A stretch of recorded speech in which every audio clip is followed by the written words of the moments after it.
What happens when a movie starts feeling a little too real?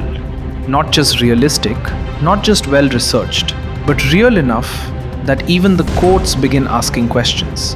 A petition in the Delhi High Court has now triggered a strange controversy around Dhurandhar, because according to the plea, the film may have recreated sensitive military and intelligence ecosystems a little too convincingly. And suddenly, this is no longer just a movie discussion. It becomes a much bigger question. At what point does intelligence cinema stop feeling like entertainment and start feeling operationally believable?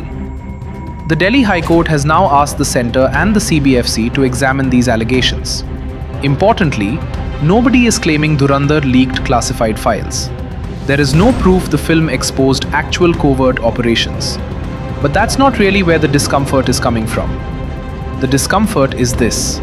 What if a film does not reveal secrets directly, but slowly builds a world that feels believable enough to study? And Dhurandhar feels different because it was never sold like fantasy cinema. The film was marketed as grounded, deeply researched, hyper-realistic. And honestly, you can feel that while watching it. The covert meetings, unknown gunmen, proxy attacks, ISI networks, cross-border drug routes, sleeper systems, deniable operations. Individually, none of these ideas are exactly secret.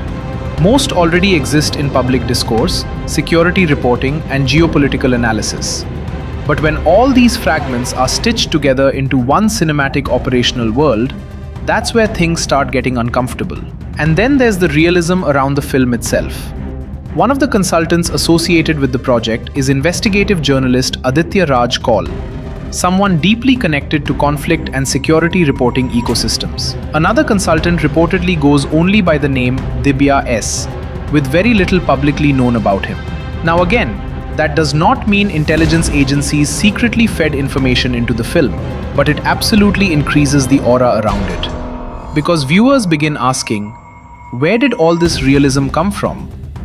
And maybe that question becomes even stronger because Dhurandhar very clearly draws from a world Indians already recognize. The Ajit Doval-style figure, Pakistan infiltration lore, IC-814 era shadows, covert retaliation doctrine.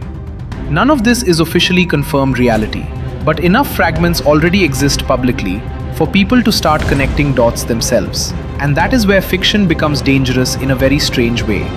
Because sometimes, fiction does not expose reality directly. It simply absorbs enough real-world fragments, patterns, rumors, historical events, public interviews, strategic assumptions, that it starts feeling operationally coherent. That's a very different thing. And maybe that is why this debate is suddenly blowing up now. Because over the last few years, reports of unknown gunmen targeting terror-linked figures in Pakistan have repeatedly surfaced in public discourse. One recent example being Lashkar founder Amir Hamza.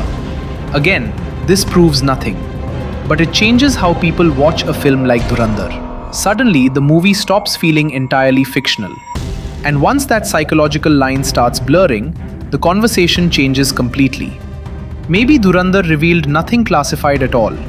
Maybe this is simply what happens when military storytelling becomes too immersive, too researched, too believable.